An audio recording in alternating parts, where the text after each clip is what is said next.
Chapter 8 Ship Letters 40 Duty of Master of Ship departing from any port in India and not being a mail ship to convey mail bags. The master of ship not being a mail ship about to depart from any port in India to any port within or any port or place beyond India shall receive on board any mail bag tendered to him by any officer of the post office for conveyance, granting a receipt therefore in such form as the central government may by rule prescribe, and shall without delay deliver the same at the port or place of destination.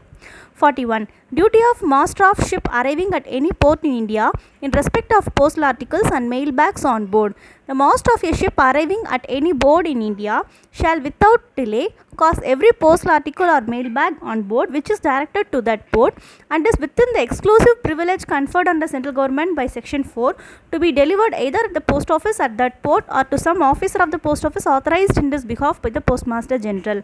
If there is on board any postal article or mail bag which is directed to any other place within India and is within the exclusive privilege aforesaid, the master shall without delay report the fact to the officer in charge of the post office at the port of arrival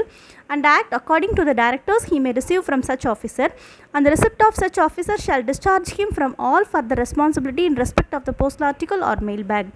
42. Allowances of gratuities for conveyance of postal articles by ships other than mail ships. The central government may by notification in the official gazette declare what gratuities shall be allowed to masters of ships not being mail ships in respect of postal articles received by them for conveyance on behalf of the post office, and the master of a ship not being a mail ship about to leave any port in India as aforesaid shall, if he received on board a mail bag for conveyance, be entitled to demand and obtain immediately the amount of the gratuity payable under this section in respect of the mail bag and its contents.